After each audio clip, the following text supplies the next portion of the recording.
Welcome, one and all, to the Hammer Territory podcast, wherever you are and wherever you are listening. Hope you have had one hell of a week, because it was one hell of a Friday night. If you are the Braves fan, the Braves getting a big victory, a comeback victory at a clutch time, one that they desperately needed. Stephen Tolbert, it's good to talk with you again. And Stephen, we'll start off with this real quickly before we get into the breakdown of the game. It literally felt like a total 180 in terms of perception of the game in about a 15-minute span. That eighth inning was probably the best executed offensive inning we've seen from the Braves, not only this season, but one of the best we've seen basically over the past few years. It could not have come at a better time. The Braves getting a big victory over the Twins to start off the weekend series. Yeah, what's up, buddy? Yeah, how about that mood change? I mean, this was going to be a much different podcast. Going into that eighth inning, it just looked like another night where the Braves just had absolutely nothing on offense. It was just a, kind of a futile effort. The first, 80% of that game, they were going up against a guy with a 9.5 ERA. Didn't have a hit till like the fourth inning. I mean, never really even threatened to score. Kelenic had a solo homer, but they basically didn't even have a rally. And it was just one of those nights where it just felt like it was going to be another miserable podcast that we had to do after another miserable win. And then the eighth inning happened. And, all of the at-bats for like 8 straight at-bats were awesome. Like even Riley's at-bat to start the inning, he struck out, but it was like a 9-pitch at-bat. And then, Ozuna walked, and then Matt Olson, and then, we're going to get into all the details, but yeah, I mean, just an awesome win. I think the Braves are 2-0 in their Friday night Reds. Those might need to be Monday, Tuesday, Wednesday, Thursday, Friday, Saturday, Sunday Reds for a little while until we get a winning streak going. I'm not sure we can just wear those on Friday nights. But huge win. We'll get into it. It's what we're going to talk about tonight, basically just this game. So, yeah, but great win, and really changed the entire tenor of this show. The thing that I'll say is, if you want to look at basically a 2-second clip that would perfectly summarize the Braves season up to the point of Michael Harris's bat down 4-2 with the opportunity to tie the game.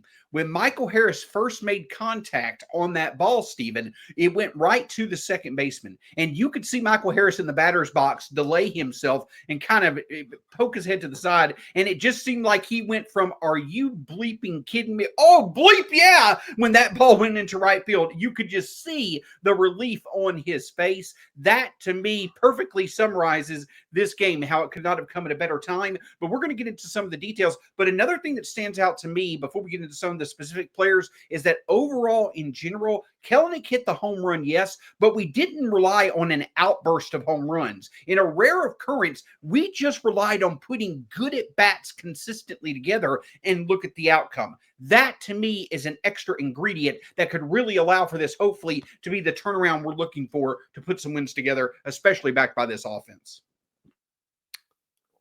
Yeah, I mean, they went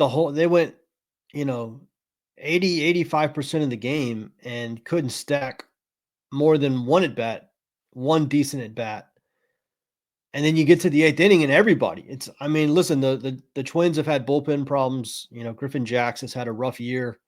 But he throws hard. I mean, last year he was a monster. He throws 98. He's got good off speed stuff. Like, that's not an easy guy to do it against, even though his numbers haven't been great this year. And everybody just put up great at bats. I mean, I think it was like a 9-pitch strikeout. It went Ozuna walk, Olson single, Ozzie had a walk, I think.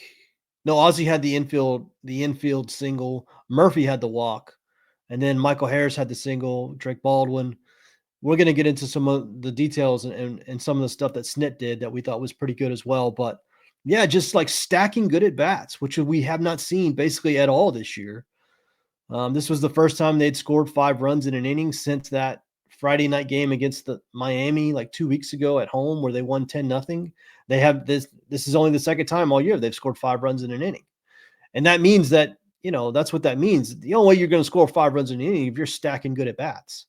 And that's just, we have not seen that enough this year. And it was so nice especially down 4-1 at the time. God, it was so nice to see basically an entire turn through the lineup where everybody, Murphy laid off some really tough pitches down in the count to get a big walk in that inning. Like everybody just had a great at bat, and we just haven't seen a lot of that. And man, what unbelievable timing. Basically, because after that inning, you're dealing with Duran, and you're probably not doing that against Duran in the ninth. So this was, they were kind of down to their last real chance to get back in the game, and they pulled it off. And that was awesome. Awesome to watch.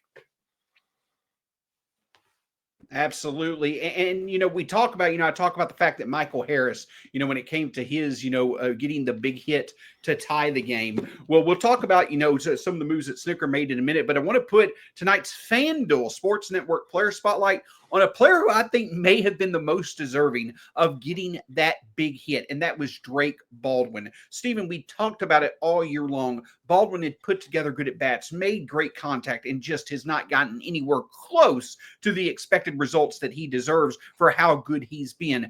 But he hits his first career home run in Toronto tonight, comes off the bench, puts together a big at-bat, and is able to get the job done. Even at times when he's not gotten the job done, he's still shown that his approach is highly effective. It was really awesome to see him delivering in a big moment, and just speaks to how valuable a piece of to this team he can be with how good he is at putting together good at-bats. Yeah, I was tweeting about this tonight. Like, there was a world when Murphy started playing a lot more because Murphy was so hot when he came off the IL. Like, there was a world where Baldwin's at bats began kind of deteriorating because he's not playing as much. And at that point, like, you're like, all right, maybe it's time to get a traditional backup and let Drake go down and just play every day in AAA. There's no shame in that. And honestly, the at bats may have gotten even better since his playing time. Like, the quality of at bats he's putting up with the sporadic playing time that he's getting, and basically a pinch hit here or there, and then a start here or there, is really unreal for a rookie. I mean, he's putting up like the kind of at-bats you would expect a guy who's been in the league for 10 years, who's used to not playing every day, used to staying ready. This is not what young players, it's very hard to have young players on your bench because it's a hard thing to do, to stay ready, even if you're not playing every day. And young players aren't used to doing it. And that has been incredible to watch with Drake. And it makes it so much easier to leave him in that role when he's doing it this well. Like, I really was concerned when Murphy started playing more that, it's not natural for a young player to be able to stay ready like that. And he's just been stacking good at bats, and he deserves like a 10-game hitting streak for all the hard outs he made early in the year, the quality of bats he had with nothing to show for it. I just could not be more impressed. It is literally like watching somebody. He's 24 years old. It's like watching somebody who's like 8 years older than that, who's been around, who's seen every pitcher. He's seeing a lot of these pitchers for the first time ever. And it's just really, really quality at bats from a rookie. And, there was a point where you could have talked me into sending him back down to play every day and just getting a traditional backup for Murph. I'm past it. Like, he's just a major leaguer now. Like, there's no going back to Gwinnett. He's just a major league player now. And we'll figure out the playing time. We'll figure out the at-bats, the innings catching. But he needs to be on the roster. He's one of the best hitters on the team. His at-bats are incredible. His approach is incredible. It's desperately what this team needs. And, yeah, shout out to Drake Baldwin for the professionalism he's shown in a role that's not really built for rookies, and he's done it incredibly well. Absolutely. A bit more on that in just a second, but we put the FanDuel spotlight on Drake Baldwin because of how well that he is playing. We've got some new names and some familiar names back in the Braves lineup as well. We'll discuss in just a moment, but the big key for you when it comes to FanDuel is that you can catch all this if you use the code BASEBALL30 at FanDuelSportsNetwork.com/packages. That's FanDuelSportsNetwork.com/packages. Make sure that you check out that information so you could check out the Braves. You can now stream Braves games through FanDuel Sports Network, and if you use the promo code BASEBALL30, that's promo code BASEBALL30, you can start it off with a 30-day extended free trial at FanDuelSportsNetwork.com/packages. That is FanDuelSportsNetwork.com/packages. Promo code BASEBALL30. Offer expires 5/2/25, $19.99 a month after free trial. Cancel during free trial to avoid charges. Eligibility restrictions apply. Visit FanDuelSportsNetwork.com for details. So, Stephen, let's jump right back into that Drake Baldwin at bat, because the other thing that stood out about that inning is that it was one of the best sequences of managerial success that I can remember Brian Snitker having. And I'm going to let you break it down, but he used his bench so effectively in that moment. They needed some big at bats. They needed some advantages on the base pass, and that's exactly what they did. Yes, we've talked about at times this year, Snitker has fallen back into where he's not made the best of decisions when it comes to the bullpen and what have you, but tonight he managed to win, and not only that, he effectively added to the Braves' ability to win with multiple decisions. It was a great sequence to see from the Braves skipper. Yeah, so to set it up, if you didn't watch, obviously the Braves are down 4-1 going into the bottom of the eighth. They have the middle of the order to up Riley, Ozuna, and Olsen. Riley strikes out, really good at bat, like a 9-pitch at bat. It was a 3-2 count. Strikes out. Ozuna walks. Olsen singles. And then Ozzie hits a little infield single. And so they've got a run on the board, and they've got 2 guys on, and they're down 2. And then Murphy walks. Murphy has a really good plate appearance. He walks. And this is kind of Snit's first move, is he takes out Murphy for Eli White, because obviously that's the go-ahead run. So, and this is a really good use of your, of your fast guy. Even though it's not a stolen base opportunity, if somebody gaps a double, you got to be able to score the go-ahead run there. And if it's Murphy running, he probably doesn't. And Eli White absolutely would. So, yeah, tremendous use of Eli White. And then, obviously they bring Michael, they make a pitching change. It was notable to me that they did not go to a lefty. I thought they were going to go to a lefty. I don't know Minnesota's bullpen as well. So I don't know, maybe they didn't have one, but they went to another righty against Mike, which I thought was an advantage for the Braves. I was sure they were going for a lefty there, but they didn't. They went for a righty. Mike rips the first pitch of the at bat. Like you said, it looked like it was going to be a line out. And by the way, if the second baseman had caught that, he could have had his choice of where to go to double up, because everybody was running. Like there was, if the second baseman caught that ball, it was just a inning-ending double play, and he could have picked any base to throw to. But obviously he didn't. The ball gets through, and then it's a tie game, and there's a runner on first and third, and then Mike steals.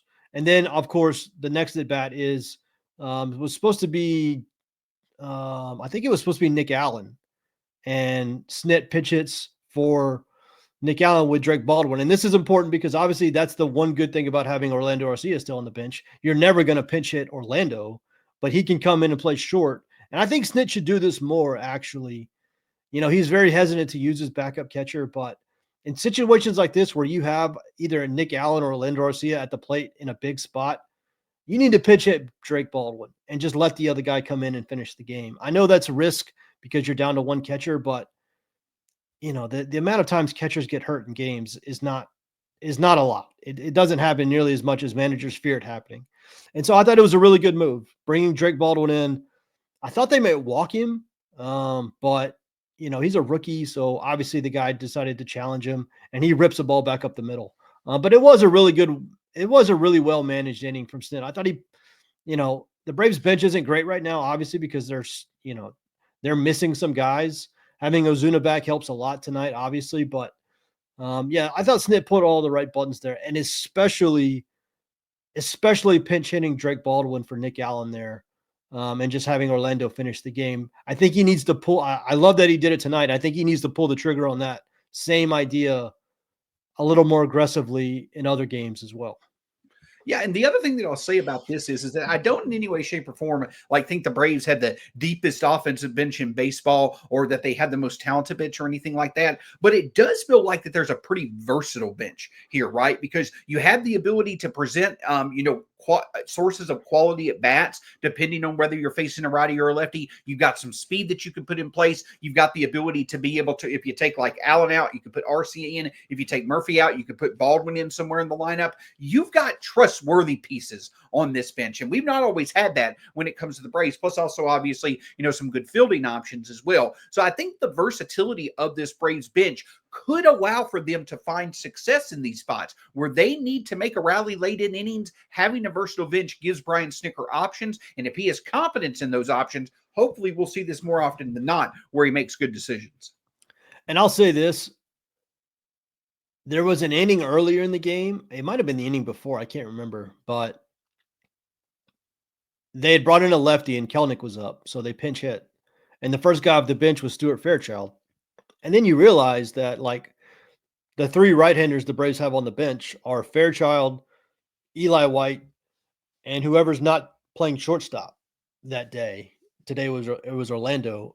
And so, like, the Braves need another right-handed bench. Like, they need a guy who, when somebody brings in a lefty to go against Kelnick or Verdugo, like, they need a legitimate right-handed outfielder who can be a threat. And I'm not going to bash Stuart Fairchild, but, like, he was DFA'd by the Reds, who are not good. And he's not good. And Brian De La Cruz was a minor league signing. He's like, the Braves need that, like, legitimate right-handed outfielder off the bench. And I don't know they have it right now, but that's going to be a weakness because teams are going to bring in lefties to face Kelnick or Verdugo, and you want to be able to counter that. And today the Braves had to counter it with Stuart Fairchild. It, predictably did not go well. So, in terms of the bench, I think that's one place Alex needs to improve a little bit is we need another right-handed out. It's going to have to be like a Laureano situation from last year where somebody gets cut, you bring him in, and they find success. Obviously, that's what they were hoping to do with Fairchild. Hasn't worked. Didn't work with Brian De La Cruz. You might have to rotate a few guys in before one sticks, but that is one area I see the team could really use a little more help is that kind of primary right-handed bat off the bench. I did not have it on my bingo card tonight, Stephen Tolbert, but seeing you endorse the Braves re-signing Alex Duvall to become a part of the organization again as an option, I didn't expect for you to go that route. Who is Alex Duvall? Adam Duvall. I was talking about Alex and then going to Adam. Okay. Sorry. The delivery was not there.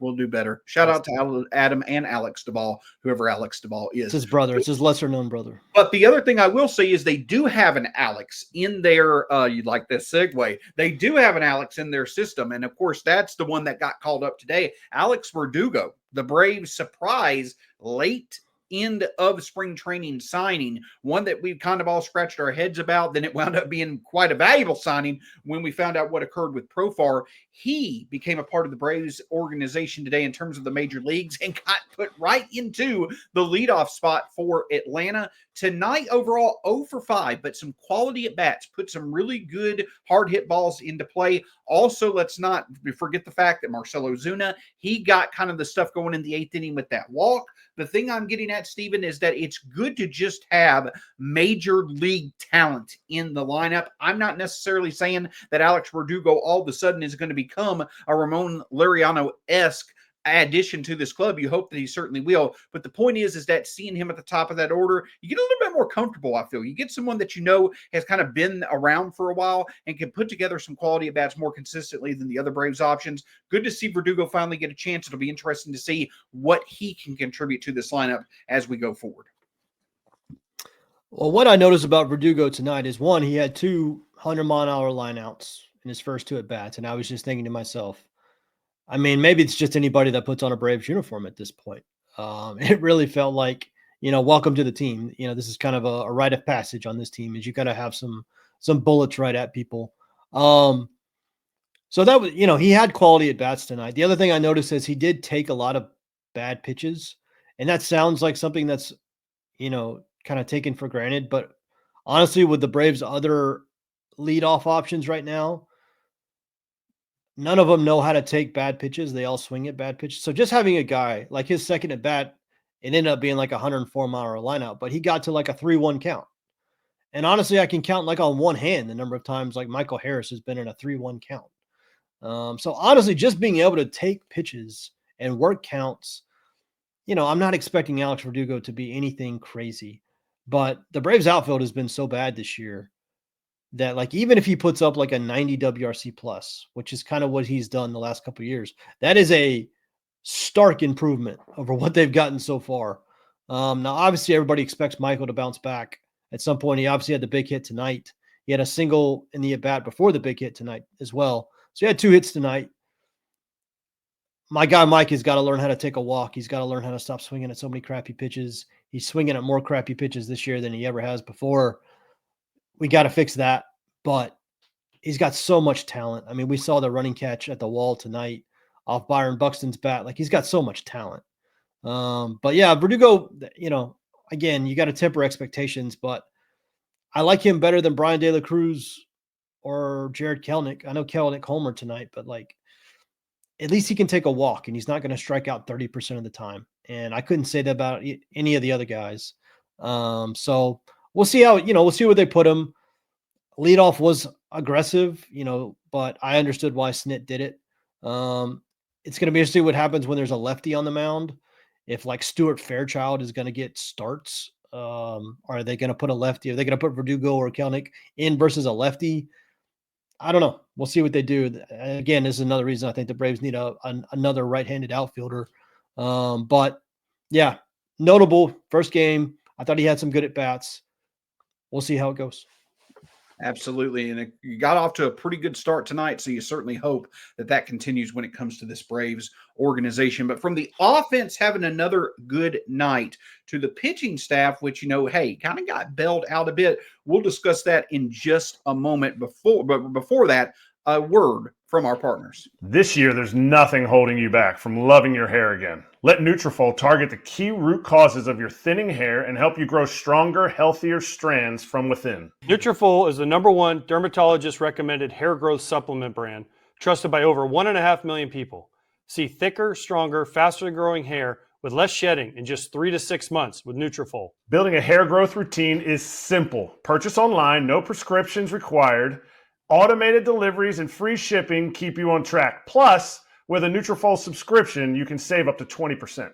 Start your hair growth journey with Nutrafol for a limited time. Nutrafol is offering our listeners $10 off your first month subscription and free shipping when you go to Nutrafol.com and enter the promo code FOUL. Find out why over 4,500 healthcare professionals and stylists recommend Nutrafol for healthier hair. Nutrafol.com, spelled Nutrafol.com, promo code FOUL. That's Nutrafol.com, promo code FOUL. Take me out to my TV on FanDuel Sports Network. Yeah. Watch me some dingers and RBIs. I'm just glad they have my local team live for its root for the Bravos. If they don't win, it's a shame. Braves games, announcers, and more Braves games. FanDuel Sports Network, that's the Braves. Stream now. So, Stephen, another thing that certainly stood out tonight that, was the theme for much of the game before that big 8th inning to get the win was, of course, Bryce Elder on the mound for the Braves. And it was quite interesting because earlier this week, in a bit of a surprise move, the Braves had optioned A.J. Smith-Shawver down to the minors. The thought was, okay, this was just a move that they're making in order to potentially kind of position their pitching staff, obviously with the return of Spencer Strider earlier this week.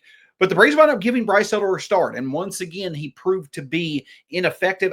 I feel like that was a bit of a questionable move. Right now, you need as high quality in arms as possible, pitching as many innings for the Braves as you can get. A.J. Smith-Shawver just seems to be a better option for Bryce Elder. It just seems like that right now you can't really trust Bryce Elder to make any more starts.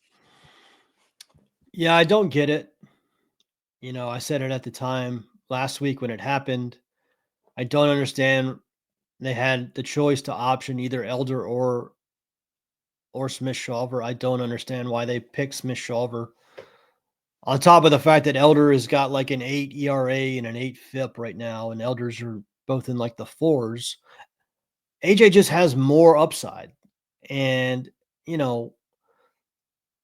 I understand that AJ is a bit of a mystery. But Elder is not a mystery in the worst way possible. It's like that old set, like consistency is not necessarily a compliment. Have you heard that? Like that. Elder is extremely consistent in the worst way. Like you just know exactly what you're going to get. And Listen, I'm not under the impression that AJ Smith-Shawver is going to like come in and save the rotation. Like he's 22 and he's going to have to learn on the job and his command's not great. But Bryce Elder is I just don't think Bryce Elder is a major league pitcher. Like there was a time where Bryce Elder was at least like a serviceable fifth starter. I don't even think we're there anymore. I mean, his last like 30 starts, he's got an ERA like in the sevens. That's a massive sample size. And then you watch him pitch, you like, yeah, I get it. Like he throws 90 miles an hour and he doesn't have great command. Like, I don't know how he gets anyone out, quite honestly. He hangs his slider like 3 or 4 times an inning. He hangs that slider just right at the bottom of the zone, and guys just tee off on it. It's like, I don't want to be too negative because the Braves won, but I don't understand why Bryce Elder gets the leash that he gets. Especially when you could have optioned either one for the same money. Like it's not like there's no real reason to option. You didn't gain anything by pitching Elder in this game versus Smith-Shawver. It was just a choice. And I disagreed with it. I disagreed with it at the time it happened. I disagreed with it before the game started tonight. And I disagreed with it tonight when Bryce Elder showed us once again, he's not a major league pitcher. He just needs to be in Gwinnett. He's an organizational arm. And we just need to treat him like that. And I don't understand why he gets the leash that he gets when there's clearly more talented guys that, yes, will be inconsistent, but will at least give you higher upside. Agreed. And the only thing I can really come to is durability. Like you can at least expect for him to take the ball every 5th day, but just because you can expect a guy to take the ball every 5th day doesn't mean that that's the best decision every 5th day. The other thing that I will say, though, that was good to see, and I feel like that it feels like a theme that we're starting to see here.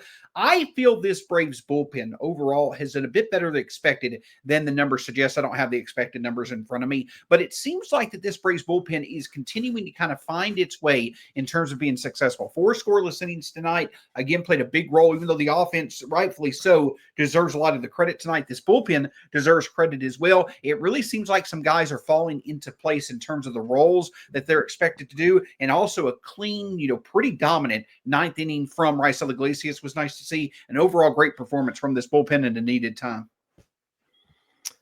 Yeah, I mean, obviously you're down 4-1. You can't afford to go down any more than that. If the bullpen had come in and given up 3 runs, then that, game's over. So yeah, huge. 4 innings of shutout ball. I think they only got 1 strikeout in those 4 innings, which is funny. But a lot of weak contact. Like Aaron Bummer came in, got a bunch of weak ground balls. They got some pop-ups. They did have, I think, that one that Buxton hit to the wall. Obviously, was pretty fortunate to get an out from that. But yeah, really strong. And I'm still not convinced about this bullpen. I still think the Braves need another high leverage arm, just like I thought they needed another high leverage arm for the last 6 months. And I was sure that they were going to go get one in the offseason.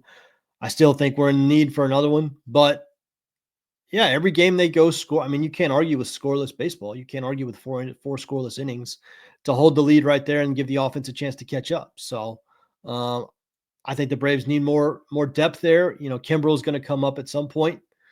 He's looked pretty good in the minors so far. Obviously, it's the minors, so you would expect him to look good, but he'll be up relatively soon, and we'll see where they are. But they're going to need more nights like this. It's been an inconsistent start it's been an inconsistent start for literally every group on this team. Offense, starters, bullpen. No one has been good. That's why the team is 6-13. But more nights like this will help. And obviously 4 scoreless innings allowed the offense to come back. Big night for the bullpen.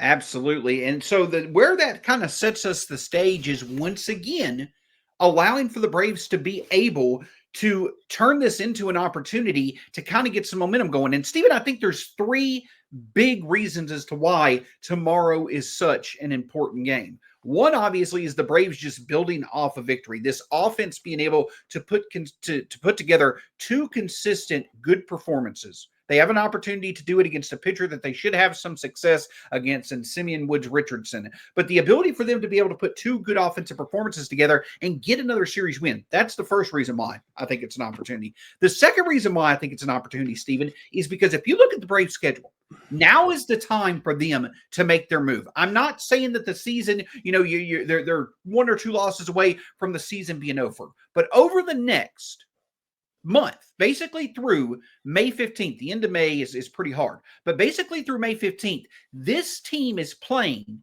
against a bunch of teams that they should be favored against. You've got the Dodgers and you've got the Diamondbacks sprinkled in there. Yeah, they're probably on the same level or higher than the Braves right now. But this is an opportunity where the Braves are going to be playing a bunch of series over the next month against teams they should beat. They're also at the end of this month going to knock out another West Coast road trip. So they're in a part of this schedule where not only are they facing teams they should beat, but they're getting another hard road trip out of the way as well. They need to find success now. But the biggest opportunity of all, Stephen, is who is on the mound tomorrow night. Chris Sale, an opportunity at redemption, certainly hasn't been the start to the season that he or the Braves wanted for him, but it's a chance for him to put together a very good start against a team that he's pretty familiar with, and the chance for them to get the series win, a lot riding on tomorrow. Not going to call it a must win, but another opportunity for a big win for the Braves. Yeah, I mean, this team still hasn't won 2 games in a row. Like, let's start there. Let's just win 2 games in a row. It's impossible to have a winning streak until you can win 2 games in a row. A lot of it will be about Chris Sale. He's been bad. I mean, he is literally the first person to admit that. He has called his start embarrassing. He says he's not sleeping at night. He just stares at the ceiling. Same. Honestly, that's kind of how I sleep these days with the Braves.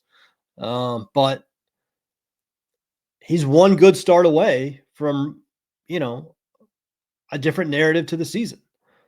The Twins have a lot of guys banged up on their offense. This is not a healthy Twins team. They're missing, 3 or 4 of their big bats. They're missing Lopez, their big starter. Tomorrow, their starter tomorrow is a guy the Braves should hit. They should score 6 or 7 runs tomorrow.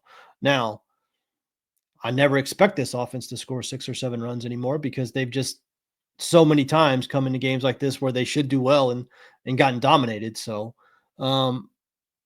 it is a big start because on Sunday, obviously you have Joe Ryan, and Joe Ryan's a monster. So that's not, I think it's Joe Ryan versus Grant Holmes. Grant Holmes has been good, but that's not a game. That's probably not a game you're expecting to win just because the pitching max. I mean, Joe Ryan is legitimately one of the best pitchers in baseball. So we'll see. It's a big game tomorrow, though. Get some momentum. Get 2 games in a row. The first time all year, if you win tomorrow, you have your first chance at a sweep.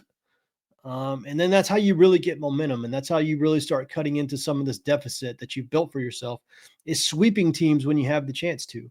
The Twins are not healthy. They've not played well. To start the year, they've had a really slow start. This is a team you need to beat up on when you're at home. And like you said, they've got some series coming up where they could beat on some bad teams. They got Colorado coming up. They've got Pittsburgh coming up. They've got a couple of series with Washington. Like you said, the Dodgers and the Diamondbacks are sprinkled in there. But the next month, the Braves can really make some hay, completely erase this deficit, and start, the summer months with kind of a fresh start. By then, Acuna will be back, and see what happens. But like you said, you got to take advantage of this stretch. And it starts tomorrow against a not a great pitcher, a not a great lineup, and the guy that won the Cy Young last year on the mound, for your chance to win a second game in a row for the first time all year. Let's do it. Let's do that. We need 2 games in a row, and then we'll see what happens. But you can't have anything until you get 2 games in a row. So Chris Sale, I need you, buddy. I need 2024 Chris Sale. I need my guy to go out and throw 5, 6 scoreless innings, get the mojo back. I need the offense to show up. I need 6 or 7 runs to make it a nice, easy win. No one's got to worry about it. That's what I need. Okay, that's what we need right now, is we need a 7-0 win tomorrow. That's what I'm calling right now, 7-0 win. Chris Sale dominates, offense dominates, easy win. Let's do it. I'm in. I'm in if you're in. I was ready for the church organ music to start playing. Hallelujah, Stephen Tolbert. Absolutely. And hey, that is the perfect way to end this edition of the Hammer Territory podcast. I know we've had a couple of hashtags here, bring it home for Brad and all this different stuff. Just win, damn it. Hashtag just win, damn it. Let's win, damn it. Let's do it. And that's what we've got. For Stephen Tolbert, you can find him at _outliers on Twitter /X, one of the best when it comes to covering the Braves. My name's Shawn Coleman. You can find me at StatsSEC on Twitter/X. Hammer Territory across all forms of social media. Part of the Foul Territory family of podcasts. Make sure you check out all the great content from Foul Territory. Until next time, go Braves. And how about this? The next time you hear from Hammer Territory, let's talk about a series sweep. Go Braves. We'll talk to you again soon here on the Hammer Territory podcast.